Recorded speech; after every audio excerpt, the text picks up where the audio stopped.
I'm here from EDM Lovers India. Cool. EDMLI. We call ourselves EDMLI. Okay. So I'll just start with the interview. Sure. Yeah. So the moniker Kashmir is derived from the Indian state of Jammu and Kashmir. Yeah. But we heard that from your many visits here in India, you've never really been there. Yeah, So, that's true. Are you planning of going there anytime in the future? Yeah. Well, the truth is, I don't have a plan to play there. Mm-hmm. It's something that I talked about with the people from Sunburn. Okay. We were after the show this year. Everyone was so excited, and we said, "Whoa, what about Kashmir?" But as far as I know, a lot of our energy went to doing this tour. So I'm not sure when that plan could happen. I would like to visit, just personally. I meant to go there with my Dada G, but some things came up and we had to reschedule, and since then it hasn't been rescheduled. So I only have the stories to go by. You have an ancestral property or anywhere you'd like to visit there? I have family in Jammu. And maybe even in Ladakh also. I don't think I have much family in Kashmir anymore. And in fact, before my grandma passed away, one of the things that they mentioned was that she went back to visit her old school, and it was like just rocks now. It was just like rubble because so much has been destroyed. Yeah. So we heard you also have a stake in Uber Facts, and the founder Chris Sanchez is a friend of yours. Yeah, that's true. Yeah, I worked. He's a friend of mine, and we worked together to develop the app, and it was a really big success for us. It was the #1 entertainment app in the United States, and it was I think in the UK it was like #1 or not something overall. In Canada, it really did well. It really did well for us, and we're actually, funny you bring it up, we got a new developer. And we've created a whole new version of it, which we're really excited about. And that's I never really talk about that, but you still take active part in. Absolutely, absolutely. Wow, that's amazing. Yeah, it's amazing you find time doing all of this apart from making so much music. It can be hard. It can be hard. Some of the things are more passive, like getting people to update the app. But when it comes to creative decisions and really sitting down thinking about how it could be better, I'm often distracted with music, and Chris is probably pretty annoyed with me sometimes when it comes to that. I'd imagine, but we're friends. Aside from Uber Facts, we're just friends. Yeah. So it's kind of just like a pet project. But he does very well with Uber Facts aside from the app also. So he should be very proud, I think. You had written the storyline of the Jammu music video yourself. Yeah, that's right. Any other upcoming videos with Kashmir's imagination? I'm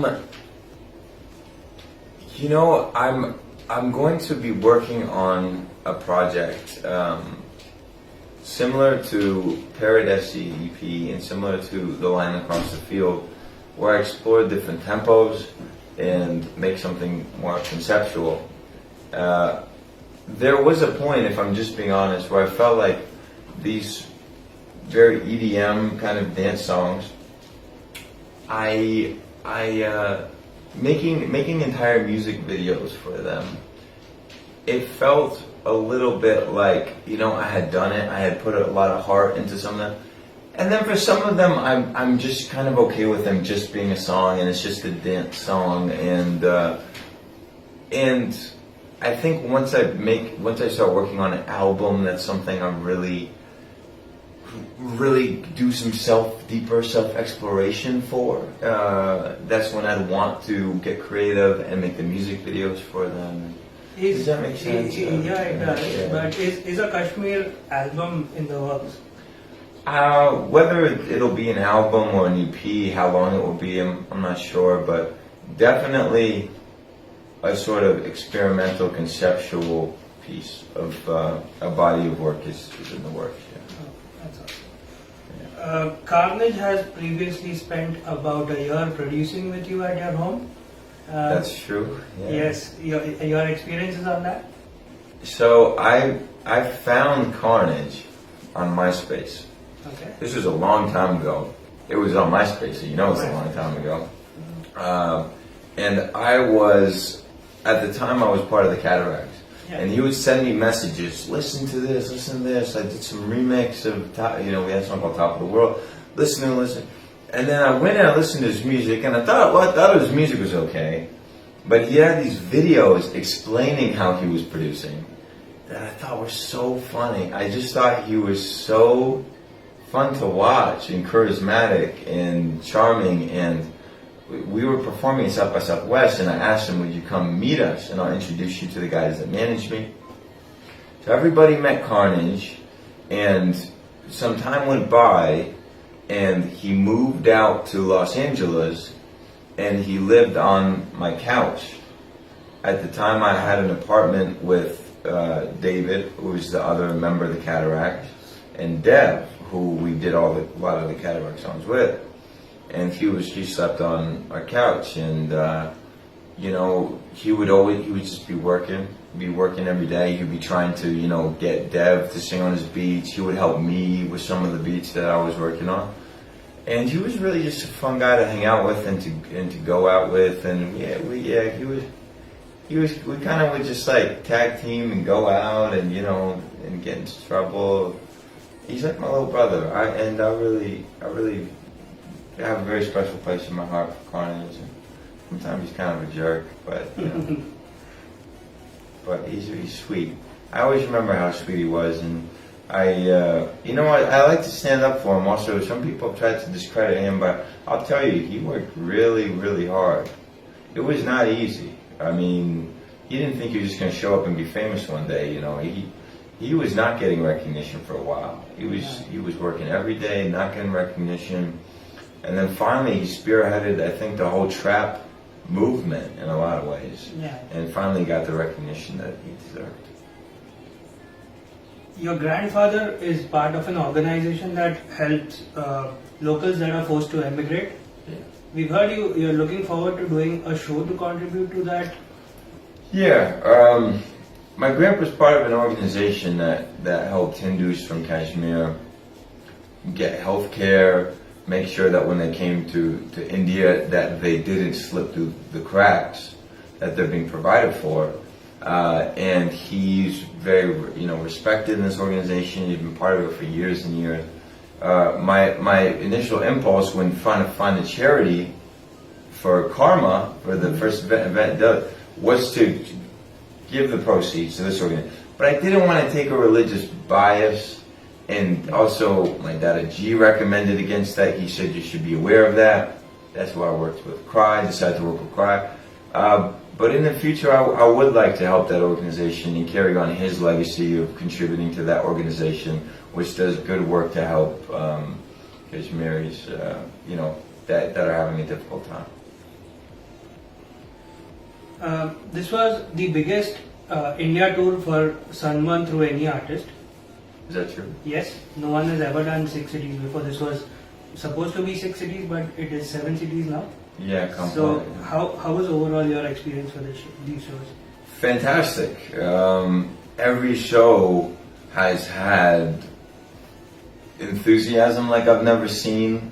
Turnouts, the amount of people like I've never seen at headlining shows for myself. It's just, I don't know, it feels like a homecoming, and it feels really great to connect with people that, I'm able to see the numbers online, and I see the names on Facebook and everything, but to come out and meet all these people, it's different, it's real. You can touch it and you can feel it. You can feel it. And it warms my heart, and it's just, I'm very thankful. Yeah, very thankful.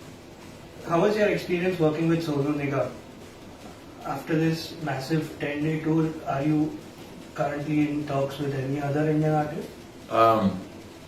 Well, spending time with Sonu, He's just like one of the most kind, sweetest people. He's concerned with my grandpa, who he met on our first encounter. He met my grandpa, and ever since then he's asked about him. He keeps up on his health, makes sure he's doing well. So Sonu is just really one of a kind in that way. You don't see that a lot in people. It was a great experience. As far as the creation of the song, he's very open-minded, very professional.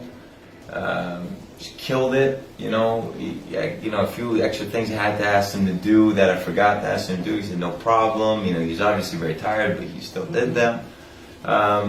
It's interesting you bring up staying to work with some artists. I hadn't really considered that. I do have to continue traveling. But maybe it's an interesting thing to now think about, whether to stay in India to meet some other artists. I hadn't thought about it, but maybe I will now. Well, that's awesome. Yeah. If we could be the cause of one of your collabs. Yeah. We know that you're close to Hasid Nanda. Yeah. Is a collaboration with him in the works, or maybe you taking him out to one of your shows outside India, make him part of your orchestra? Certainly possible. Certainly possible. I mean, collaboration already happened in the form of Mandala. Yeah. The song features Matika. Yeah. But it was actually put together by Matika and Hasid. Oh wow. So they both deserve credit on that one. How are your fans in India different from fans outside? And Well, would you like to even share any fan-based experiences from the store? yeah. I think overall the connection seems to be a little bit more to the heart. It's a little more intense. It feels like, I don't know, some of the kids, the way the music has touched them, it even throws me off a bit.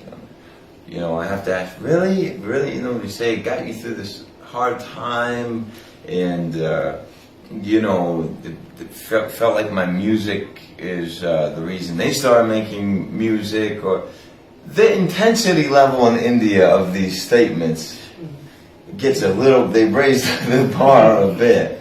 I don't always know what to say, when it responds. But for me, I will say, it means so much more coming back. It's a place I grew up coming back to. And so to come here now and have this entirely different perspective on India, to come here and have these friends, all of a sudden thousands of friends have made the music people I've connected to, it means a lot more for me too. So in that way, I really relate to it, and it's obviously there's a lot of inspiration from my heritage from India in this. So it's a two-way street. I receive love that is second to none, and I also my love for this country and is second to none. It's the one that I feel closest to. Aside from the United States. We know you're working for the Salman anthem again this year. I should. Do we have a release date on that? No. And I should probably send it to the Sunburn people so they can hear it. And the last question, can we expect you to come back at Sunburn Festival this year in December? Yeah, you could reasonably expect that. Yeah. I think you wouldn't be unreasonable to expect it. All right, thank you. It's been a great pleasure talking to you. Yeah. And see you. Hey, yeah, good to see you again, brother. I think you could be interviewing me. I want to give a shout out to EDMLI, and I want to say hi to all my fans here in Bombay. I hope I get to see you guys soon.